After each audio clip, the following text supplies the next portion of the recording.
વડોદરા મહાનગરપાલિકાની દબાણ શાખાએ શહેરમાં મોટી કાર્યવાહી હાથ ધરી। સુરસાગર રોડ વિસ્તારમાં રાત્રિના સમયે પાલિકાની ટીમ ત્રાટકી હતી। મોડી રાત સુધી ખુલ્લી રાખવામાં આવતી ખાણીપીણીની લારીઓ, ગલ્લા અને હાટડીઓના કારણે ટ્રાફિક સમસ્યા સર્જાતી હતી। દબાણોના દૂષણને દૂર કરવા પાલિકા તંત્ર એક્શન મોડમાં આવ્યું હતું। લારી ગલ્લા હટાવવાની કામગીરી શરૂ થતાં કેટલાક વેપારીઓમાં ઉશ્કેરાટ જોવા મળ્યો તો કેટલાક વેપારીઓએ પાલિકાની કામગીરીનો વિરોધ પણ કર્યો હતો। સમગ્ર કામગીરી દરમિયાન પોલીસ બંદોબસ્ત સાથે દબાણો જપ્ત કરવામાં આવ્યા હતા।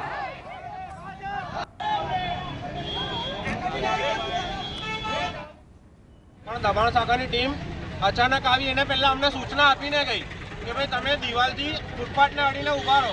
દબાણ શાખાની ટીમને આવતા પહેલા ઓલરેડી અમે ફૂટપાથને અડેલા હતા અને ધંધો ચાલુ જ હતો અમારો ને એમને એ સૂચના આપી કે ફૂટપાથને અડીને ઊભા રહો। અમે ફૂટપાથને અડીને ઊભા છે, શાંતિથી ધંધો કરીએ છીએ, કોઈ જાતનું ટ્રાફિક નહીં થતું, ગંદકી નહીં થતી, કશું નહીં થતું।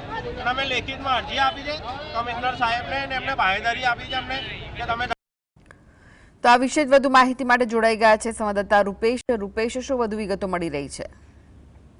ચોક્કસ વડોદરાના સુરસાગર વિસ્તારમાં જે પ્રમાણે દબાણો લારી ગલ્લાના ખૂબ ફાલ્યા હતા, જેને લઈને ટ્રાફિક જામની પણ સમસ્યા થતી હતી। ખાણીપીણીની લારીઓને કારણે જે પ્રકારે સમસ્યા સર્જાતી હતી, ગત રાત્રે વડોદરા મહાનગરપાલિકાની ટીમ દ્વારા જે રીતે કાર્યવાહી થઈ, વેપારીઓ અને મહાનગરપાલિકાની ટીમ આમને સામને આવી ગઈ અને હાલ જે છે તે તમામ જે લારીઓ હટાવી દેવાની મોડી રાત સુધી કાર્યવાહી ચાલી હતી। જી, આભાર માહિતી આપવા માટે।